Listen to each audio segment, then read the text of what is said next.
한 마리 개가 낡은 벽시계 앞에서 낑낑댑니다. 그게 전부입니다. 골목 한 구석에 자리 잡은 문을 열면 오래된 책 냄새가 훅 밀려오는 그 작은 서점. 아버지를 잃고 오해를 받고 혼자 버텨온 한 남자의 이야기입니다. 경남 통영, 동피랑 마을 아래 골목. 가파른 계단을 내려오면 담쟁이가 벽을 반쯤 덮은 파란 대문이 나옵니다. 대문에는 낡은 나무 간판이 걸려 있습니다. 파란 책방. 그 두 글자가 새겨진 간판 안으로 들어서면 세상과 단절된 것 같은 이상한 고요함이 찾아옵니다. 서점 주인. 정민호는 36입니다. 키는 크지도 작지도 않고 말은 많지도 적지도 않습니다. 항상 청바지에 흰 셔츠를 입고 안경테를 손가락으로 올려 잡는 버릇이 있습니다. 책을 정리할 때는 유독 느립니다. 한 권을 꽂다가 멈춰서 표지를 들여다보기 때문입니다. 이 서점은 원래 그의 아버지 정승호 교수가 30년 전에 만들었습니다. 통영 태생의 문학 연구자였던 그는 서울의 교수직을 마다하고 고향 골목에 책방을 열었습니다. 이웃들이 손쉽게 책을 빌려 읽을 수 있도록, 형편이 안 되는 아이들이 눈치 없이 책을 읽을 수 있도록. 그 서점을 민호가 이어받은 것은 3년 전입니다. 그리고 딱 1년 전 아버지 정승호 교수가 세상을 떠났습니다. 파란 책방에는 민호 말고도 한 식구가 있습니다. 보리. 7살 된 진도 믹스입니다. 귀는 반쯤 접혀 있고 꼬리는 늘 위로 솟아 있으며 눈은 항상 무언가를 기다리는 것처럼 촉촉하게 빛납니다. 아버지 생전에는 날마다 꼬리를 흔들며 서점 안을 뛰어다니던 개였습니다. 그런데 1년 전 아버지가 떠난 이후 보리는 달라졌습니다. 밥도 잘 안 먹고 산책도 흥미가 없고 하루의 대부분을 한 곳에 웅크려 보냈습니다. 바로 서점 한켠 오래된 벽시계 아래였습니다. 아버지가 떠난 뒤 골목에는 조용한 소문이 돌기 시작했습니다. 정승호 교수의 마지막 프로젝트였던 해변 장학회의 모인 추모 기금, 그리고 정승호 교수의 마지막 원고이자 학문적 유산인 초판 육필 원고, 이 두 가지가 행방불명됐다는 것이었습니다. 그 소문의 중심에는 윤설이라는 이름이 있었습니다. 윤설은 정승호 교수의 제자이자 공동 연구자였습니다. 교수가 가장 아끼던 사람, 연구실에서 밤을 지새우던 사람, 마지막 순간까지 옆에 있었던 사람입니다. 그런데 기금과 원고 관련 서류에 윤설의 이름이 등장한다는 것이 알려지면서 사람들의 시선이 달라졌습니다. 그 사람이 교수님 것을 가로챈 거 아니냐? 제자가 스승의 것을 훔쳤다.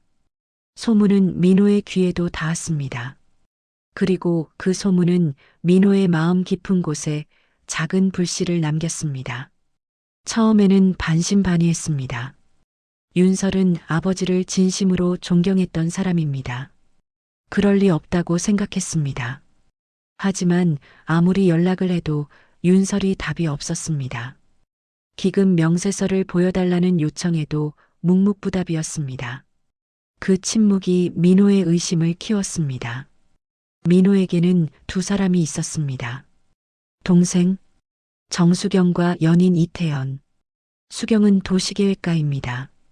서울에서 근무하지만 아버지 기일이 가까워지면 항상 통영으로 내려왔습니다.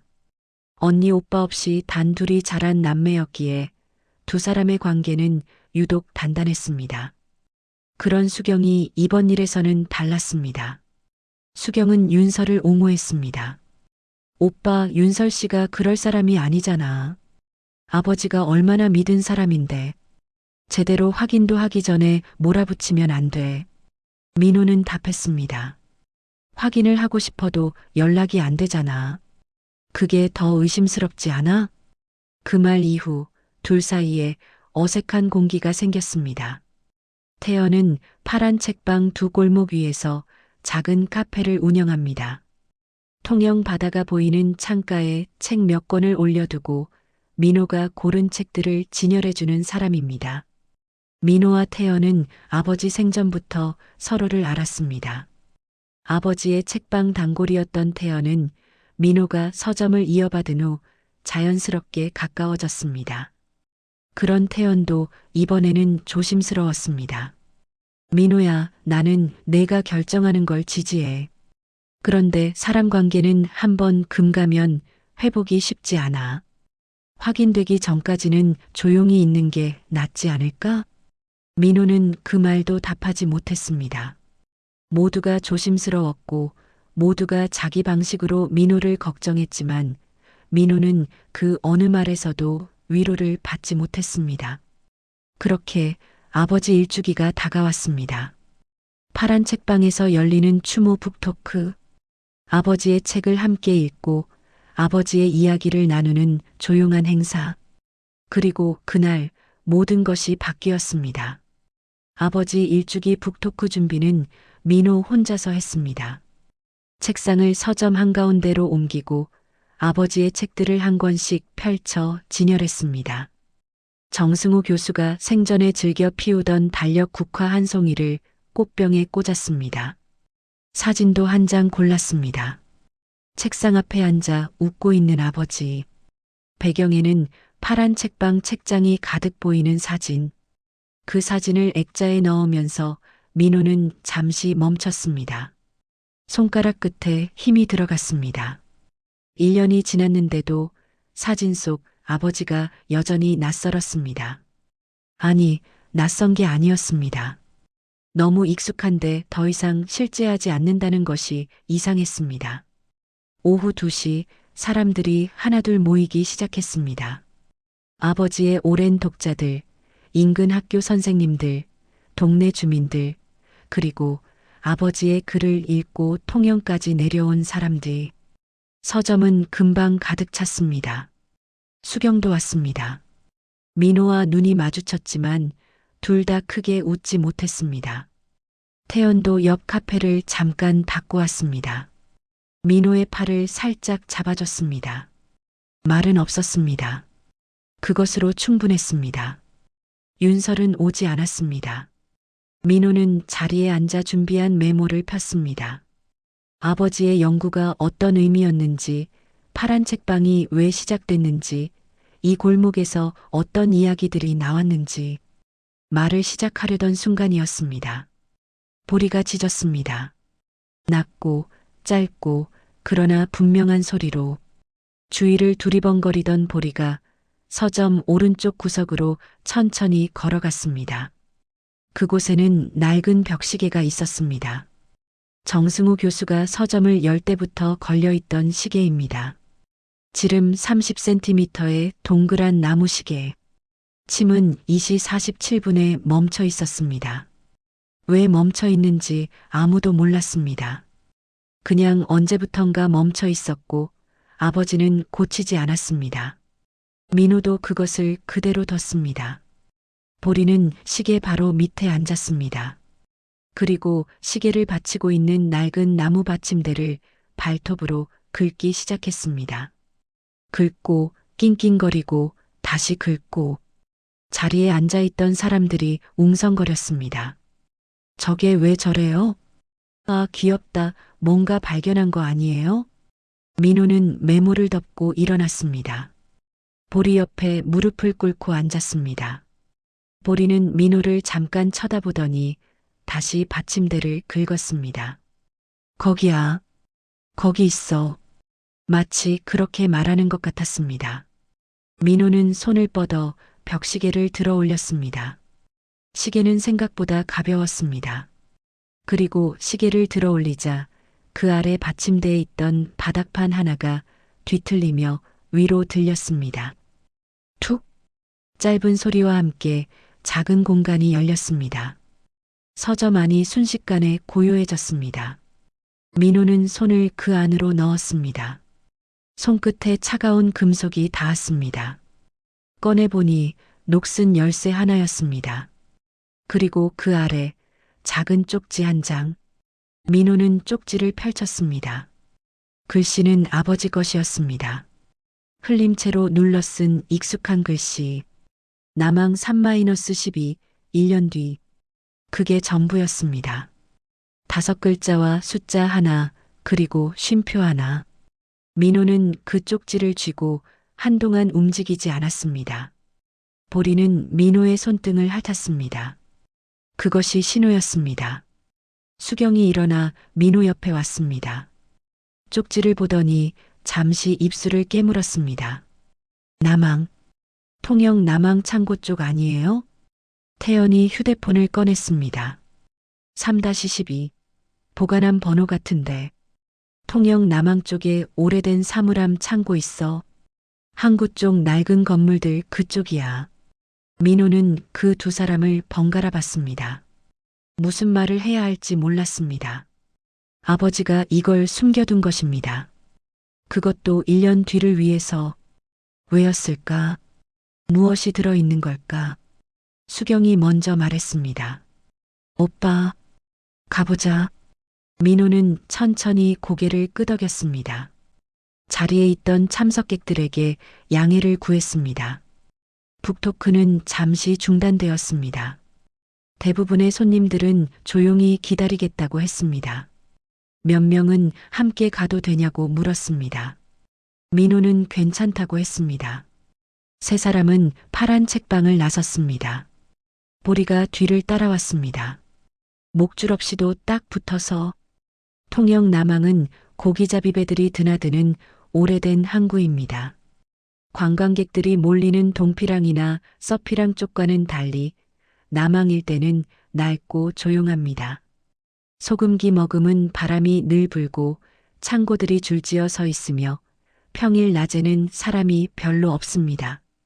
세 사람은 골목을 빠져나와 항구 쪽으로 걸었습니다. 민호는 앞장섰습니다. 손에는 녹슨 열쇠를 쥐고 있었습니다. 수경은 그 옆에 걸었습니다.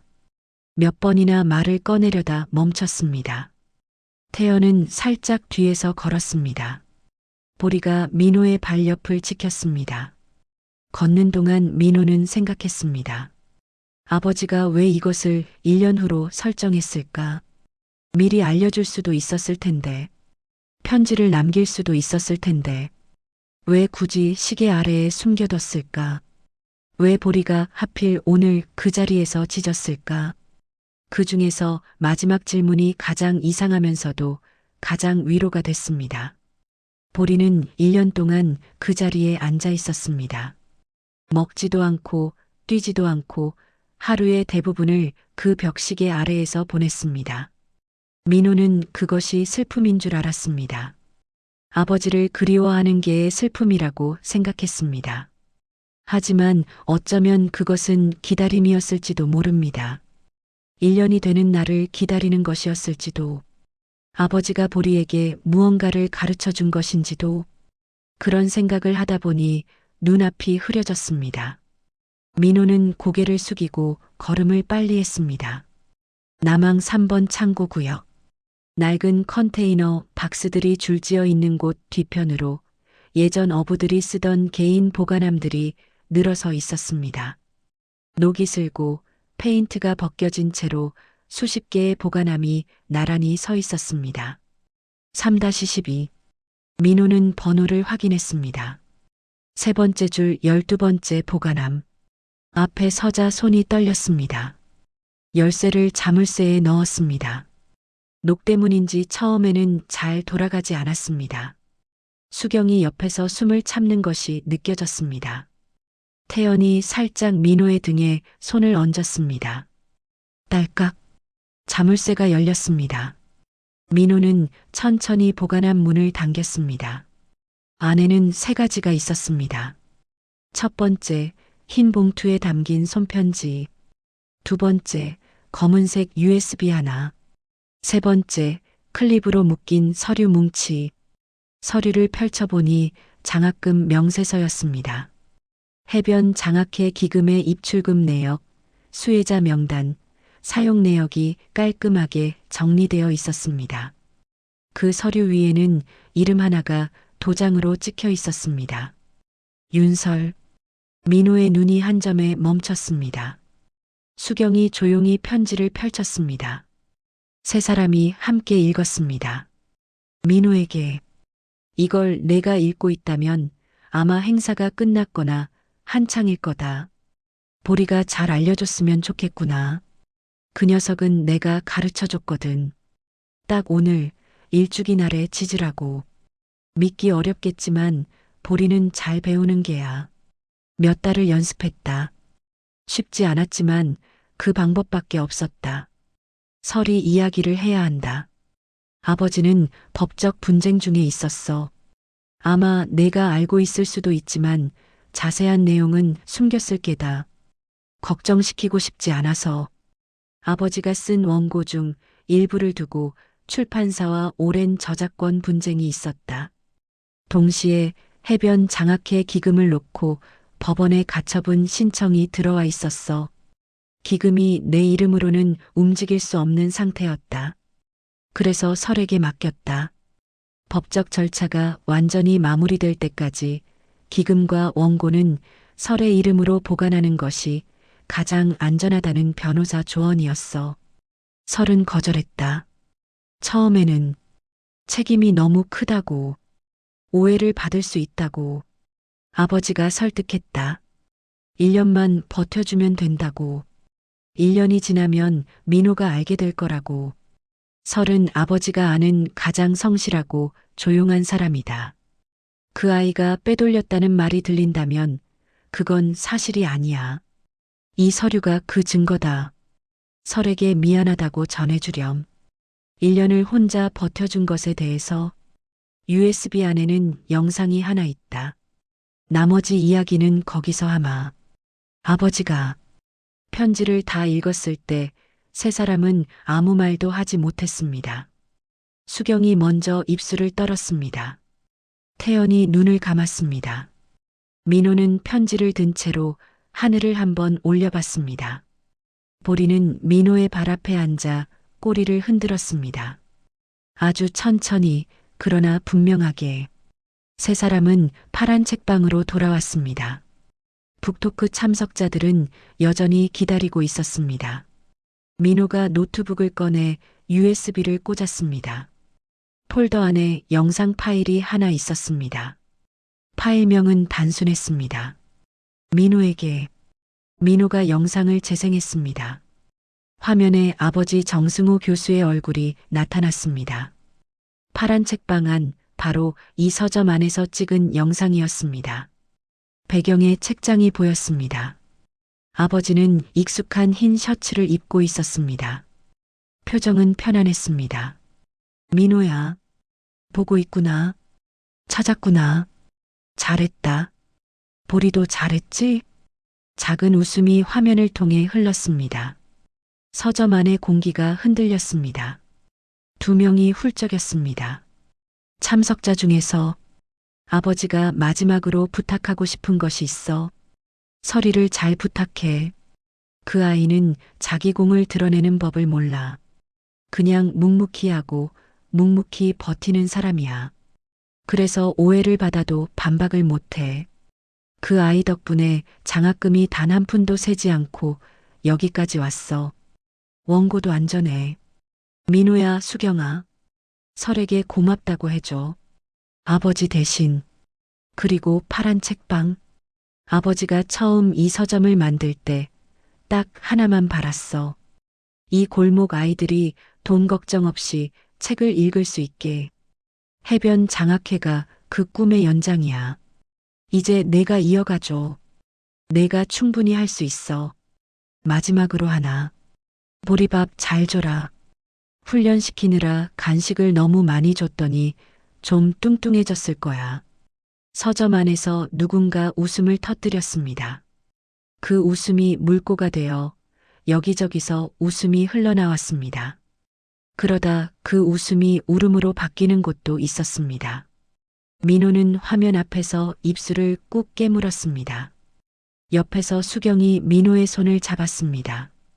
이번에는 둘 다 말이 없었습니다. 말이 필요 없었습니다. 영상이 끝나고 10분쯤 지났을 때였습니다. 파란 책방 문이 열렸습니다. 윤설이었습니다. 31살.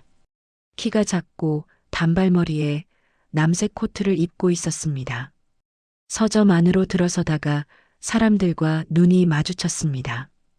그녀는 잠깐 멈췄습니다. 어색했습니다. 아니, 어색한 정도가 아니었습니다. 그녀의 표정에는 일련의 무게가 담겨 있었습니다. 그녀가 민호 앞에 섰습니다. 그리고 아무 말 없이 가방에서 파일 하나를 꺼내 건넸습니다. 장부입니다. 기금 입출금 전체, 영수증 원본까지 다 있어요.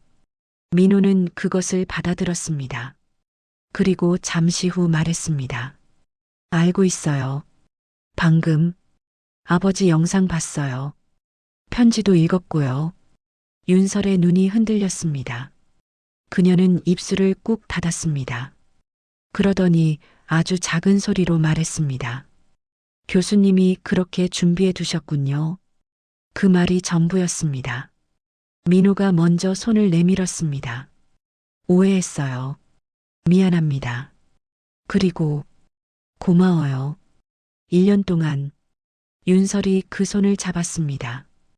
악수는 잠깐이었습니다. 그러나 그 잠깐에 1년의 오해와 침묵이 녹았습니다. 수경이 다가왔습니다. 윤설 씨 고생하셨어요. 진짜로. 아버지가 늘 윤설 씨 이야기했어요. 조용하지만 끝까지 마무리 짓는 사람이라고. 윤설이 웃었습니다. 처음으로 그 자리에서 웃었습니다. 그날 저녁 북토크가 다시 시작되었습니다. 민호는 처음 준비한 메모를 접었습니다. 그 대신 그냥 말했습니다. 아버지가 이 서점을 만든 이유는 단 하나였어요. 이 골목 아이들이 책을 읽을 수 있게. 그게 전부였습니다. 오늘 아버지 편지를 읽었는데 아버지는 그 꿈을 이어가 달라고 했어요. 저도 잘할 수 있을지 모르겠지만 해보려고요. 민호는 서점 한켠 예전에 잡지가 쌓여있던 선반을 치웠습니다. 그리고 그 자리에 작은 나무 상자 하나를 올렸습니다. 상자 옆면에는 글자가 적혀 있었습니다. 해변 장학회. 민호가 말했습니다. 여기에 책을 넣어주셔도 되고 소액이라도 기부해 주셔도 됩니다. 이 골목 아이들 독서교실 운영에 쓸 거예요. 수경이 손을 들었습니다. 독서교실, 제가 도시 다음 달에 내려와서 같이 해도 될까요? 저 사실 아이들 독서 프로그램 공부 좀 했거든요. 건축 공간이랑 결합해서 재밌는 것도 할 수 있을 것 같아요. 태연이 웃으며 말했습니다. 저도 카페 수익 일부 여기 넣을게요. 매달. 어차피 커피 한 잔 값이지만 모이면 뭔가 되잖아요. 윤설이 조용히 손을 들었습니다. 저는 원고 출판 작업 도와드릴 수 있어요. 교수님 마지막 원고 책으로 만들어드리고 싶었거든요. 그게 교수님께 드릴 수 있는 마지막 것인 것 같아서요. 민호는 고개를 끄덕였습니다. 말이 나오지 않아서 고개만 끄덕였습니다. 그것으로 충분했습니다. 그리고 그때였습니다. 보리가 일어났습니다. 1년 동안 웅크려 있던 개가 천천히 일어났습니다. 기지개를 켰습니다. 뒷다리를 쭉 뻗고 앞다리를 모아 고개를 숙이는 전형적인 기지개. 그리고 꼬리를 흔들었습니다. 좌우로 힘차게. 아주 오랜만에 1년 만에 처음 보는 속도로. 서점 안에 있던 사람들이 그것을 보고 웃었습니다. 누군가가 말했습니다. 아, 저게 오늘 처음 꼬리 흔드는 거 봤어요. 옆 사람이 답했습니다. 그러게요. 아까부터 맨날 저기 그냥 앉아있던 개였는데. 보리는 시계 쪽으로 걸어갔습니다. 그리고 벽시계 아래 따뜻한 햇살이 내려오는 그 자리에 스르르 누웠습니다. 눈을 감았습니다. 꼬리는 여전히 천천히 흔들고 있었습니다. 민호는 그것을 보며 생각했습니다. 보리는 처음부터 알고 있었던 것입니다. 아버지가 숨겨둔 것이 있다는 것을. 1년이 지나면 알려줘야 한다는 것을, 그리고 그것이 오늘이라는 것을, 그러니 보리는 슬픔으로 웅크린 게 아니었습니다. 그것은 지킴이었습니다. 1년 동안 그 자리를 지키는 것이었습니다. 아버지의 마지막 부탁을 그 자리에서 묵묵히 지키는 것이었습니다. 민호는 보리 옆에 쪼그려 앉아 등을 천천히 쓸어줬습니다. 보리는 눈을 반쯤 뜨고 민호를 봤습니다. 그 눈빛이 말하는 것 같았습니다. 다 됐어요. 이제 됐어요. 그날 밤 사람들이 다 돌아가고 서점에는 민호 혼자 남았습니다. 아니, 혼자는 아니었습니다. 보리가 있었으니까요. 민호는 그 낡은 벽시계를 다시 제자리에 걸었습니다. 시침은 여전히 2시 47분에 멈춰 있었습니다. 민호는 시계 뒷면을 살펴봤습니다. 건전지가 없었습니다. 아주 오래전에 빠진 것 같았습니다. 서랍을 뒤져 건전지를 찾았습니다. 넣었습니다. 초침이 움직이기 시작했습니다. 째깍, 째깍, 째깍. 2시 47분에서 2시 48분으로 그 1분이 이상하게 길게 느껴졌습니다. 그리고 2시 48분이 되자 뭔가 가슴 한켠에서 조용히 풀리는 소리가 났습니다. 멈춰있던 시계가 다시 흘렀습니다. 시간이 다시 흐르기 시작했습니다. 민호는 아버지의 사진 앞에 앉았습니다. 아무 말도 하지 않았습니다. 그냥 앉아 있었습니다. 사진 속 아버지는 여전히 웃고 있었습니다. 보리가 민호 발 옆에 와서 누웠습니다. 두 사람은 아니, 한 사람과 한 마리는 오랫동안 그렇게 있었습니다. 서점 바깥에서 통영 밤바람 소리가 들렸습니다. 파도 소리도 멀리서 들렸습니다. 그로부터 6개월이 지났습니다. 해변 장학회는 공식 법인으로 등록되었습니다. 윤설이 서류 작업을 주도했고 민호와 수경이 운영이사로 이름을 올렸습니다. 태연의 카페에도 작은 장학회 안내 팻말이 붙었습니다. 파란 책방 한켠에는 매주 화요일 오후 2시 초등학생을 위한 독서교실이 열렸습니다. 수경이 한 달에 한 번 통영으로 내려와 진행했고 나머지 주는 마을 선생님과 돌아가며 맡았습니다. 교실이라고 해봤자 서점 한켠에 방석 몇 개를 깔아놓은 것이 전부였지만 아이들은 그 자리를 좋아했습니다. 윤설은 정승우 교수의 마지막 원고를 편집했습니다. 8개월의 작업 끝에 책은 출판되었습니다. 제목은 교수가 직접 남긴 메모에서 가져왔습니다. 골목이 가르쳐준 것들. 출간 기념 북토크는 당연히 파란 책방에서 열렸습니다. 그날 서점은 발 디딜 틈이 없었습니다. 보리는 그날도 서점 안을 뛰어다녔습니다. 사람들 사이를 비집고 다니며 손을 내미는 사람마다 킁킁거렸습니다. 꼬리는 지치지도 않고 흔들렸습니다. 태연이 보리를 보며 민호에게 말했습니다. 완전히 다른 개야. 1년 전이랑, 아니 예전이랑 같아졌어. 아버지 살아계실 때처럼. 민호가 보리를 봤습니다. 그리고 고개를 끄덕였습니다. 응, 이제 됐나 봐. 이 이야기를 다 들으신 분들 중에 아마 누군가는 가슴이 조금 두근거렸을 겁니다. 그리고 누군가는 조용히 눈물을 훔쳤을 수도 있습니다. 저도 이 이야기를 정리하면서 몇 번이나 멈췄습니다. 파란 책방 이야기가 특별한 이유가 뭔지 생각해 봤습니다. 재벌이 나오는 것도 아닙니다. 극적인 반전이 있는 것도 아닙니다. 큰 사건이 있는 것도 아닙니다. 그냥 한 아버지가 있었습니다. 그리고 그 아버지는 자신이 떠난 뒤에도 남겨진 사람들이 오해 속에 상처받지 않기를 바랐습니다. 그래서 1년을 기다리는 장치를 만들었습니다. 그 장치가 낡은 벽시계 받침대 안에 있었고 그것을 알고 있는 건 강아지 보리 하나였습니다. 그리고 보리는 1년 동안 그 자리를 떠나지 않았습니다. 밥도 안 먹고 뛰지도 않고 그 자리에 앉아 있었습니다. 아버지의 부탁을 끝까지 지키며 이것이 사랑이 아니면 무엇이겠습니까? 사람과 사람 사이에도, 사람과 동물 사이에도 기다리는 것이 사랑이고 지키는 것이 사랑이고 끝까지 버티는 것이 사랑입니다.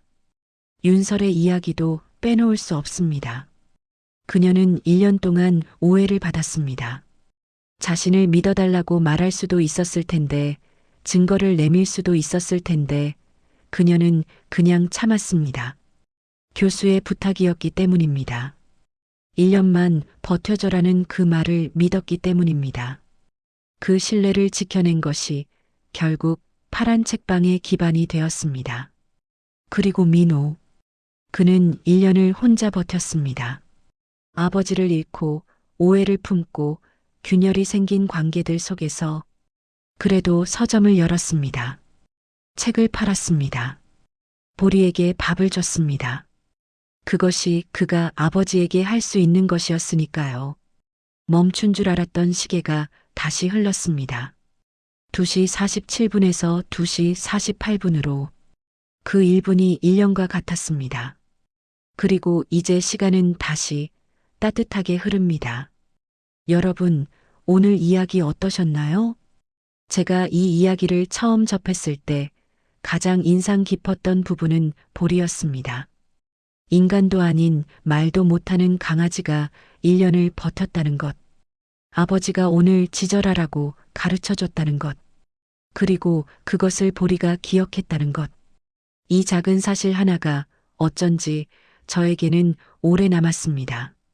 우리가 누군가에게 주는 사랑과 신뢰가 때로는 아주 엉뚱한 곳에 저장되어 있다가 가장 필요한 순간에 나타나는 것 같다는 생각이요. 구독과 좋아요는 감동 있는 이야기 만드는데 큰 힘이 됩니다. 오늘도 긴 영상 함께 해주셔서 감사합니다.